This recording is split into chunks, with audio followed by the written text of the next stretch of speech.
علیکم بینندگان عزیز، خوش آمدید به کانال لایف لیسون. ما امروز تصمیم گرفتیم درباره مدرسه عبدالاتیف خان کمی به شما معلومات دهیم. از معلم خواهش میکردیم که درباره مدرسه عبدالاتیف سلطان خان کمی باشه معلومات شما دهیم و کانال لایک موندن رو فراموش نکنید. السلام علیکم بینندگان عزیز، من در اینجا در این مدرسه عبدالاتیف سلطان کوک گمباز کتابداری کتابخانه ویلی رقم 4 شهری کار بود ایستادم. در اینجا بسیار سیاحان میبینیم که درباره عبدالاتیف سلطان معلومات میدیم. عبدالاتیف سلطان کوک گمباز عصر 15 سر شده 600 سال اینجانب در اینجا فعالیت بود ایستاده است. اینجا یادگاری های تاریخی بیش از 600 ساله. مدرسه عبدالاتیف سلطان این در دوره امیر عالم خان وقتی که در برسری حاکمیت آمدن تلاش می شود، در همینجا آمده از بخارای شریف آمده همینجا کمتر زندگی کرده. اینجا یک تلتپه بودگی که هیچی نداشتگی همینجا کمتر زندگی کرده. با طریق حشری همین اهل گذر اهل محله همینجا ساختگی نبیری امیر عالم خان. وقتی که اینها میسازن در وقتهای همین ساختمانشان انا گویم که دیگهای خمهای همین خشتای خودشون همینجا با پخته با خشتی پخته خودشون تطوری حشر ساختمان سر کرده با آخر رساندگی که من 600 سال باز من همین خیلی حالی ягон بار تعمیر به نرفته است. فقط بالایی که کبود شما هم میبینتون تپگی کبود گنبزی کبودش یک بار ریمونت کردن. دیگری وای همین ساختمانی که همین خیلی بکوات تا حالی هست. یکی این یادگاری تاریخی در اینجا بسیار سیاحان از تمام کشور آمده دیدن کرده است. اکو من اینشی نمیدونم ولی رنگ و باراشو و یاش نیکی همون ریمونت شدگی نیکی داری تاوری رسوزات فقط من این رستن خیلی تیره کردن گچگاری تریکی من کام ریخته آوای اوه توریستو میبید میگوی که همیشه قیمت هیچتش نیستر بهتر باز من میتروی تو هم در دفتروی توریستو چه اینجا کاریگیه همیشه نشون میدیم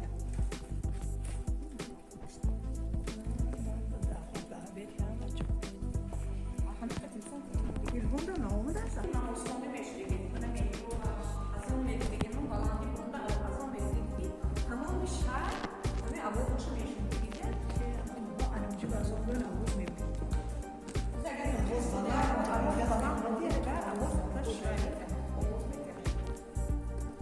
این زینش کنید زینه برامده بیشتر آیده ازشون شده آیده بازی آیده رو بونده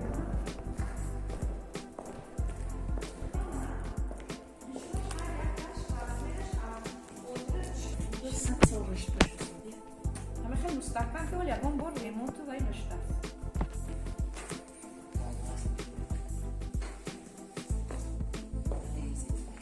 من علمی زینه که سیدوت زینه که بولو میبرد تنها کتاب میبرد فوری اینجا برام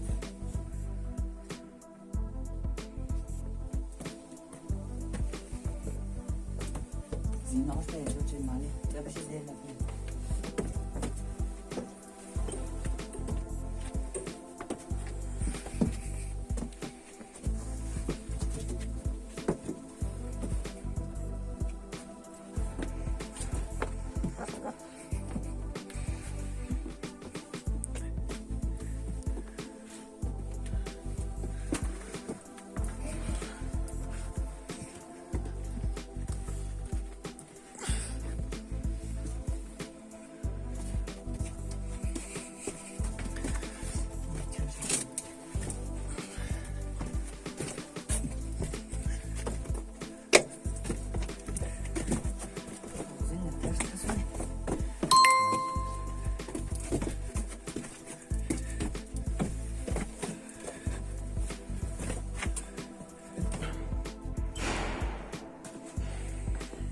خیلی که دیده دوستان عزیز در اینجا بسیار جاهای تاریخی موجود هستند.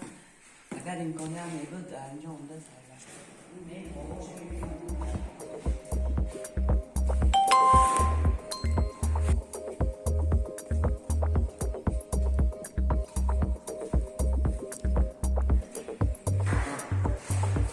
Coba.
مدرسه عبدالاتیف سلطان پرسان میشه ما تا میتوانیم در ویاب خدمت کرده فکری تاریخی داشتگی خودمون رو بیان کنیم. برای دوستان سلطان آمادگی دارم هر یک دوشان فکراشان رو نوشته امضا کرده که چی بیاشان نوشتگی نه اهم و گوشه کانال.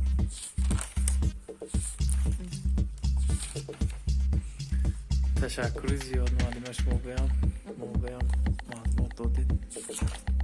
شما دستگاه میکنم برای این دفترم خوش دیدم. خوب البته. من بینندگان عزیز اکنون این کتابخانه به تشریف آورده شما میتوانید کتاب‌های قدیمی گرفته خوانده میتونید.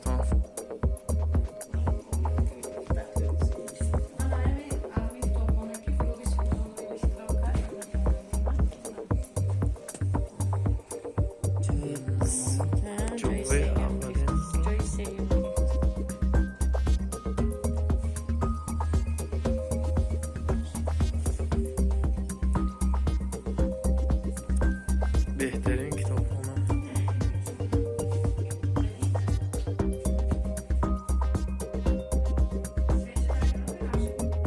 نه نشه.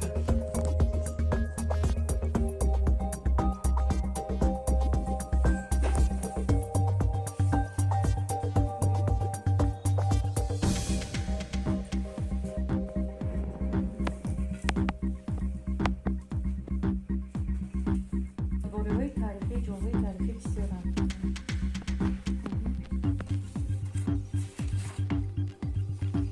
این خودی همین عبدالاتیف سلطانه. اسمش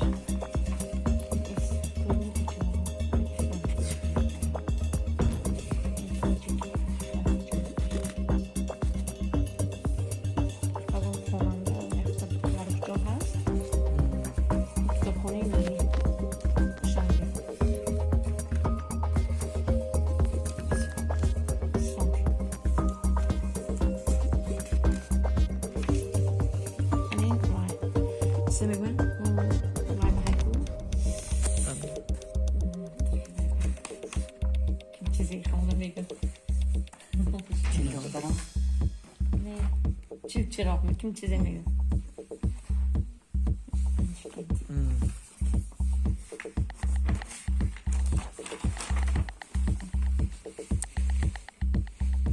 تشکر زیاد معلم جان.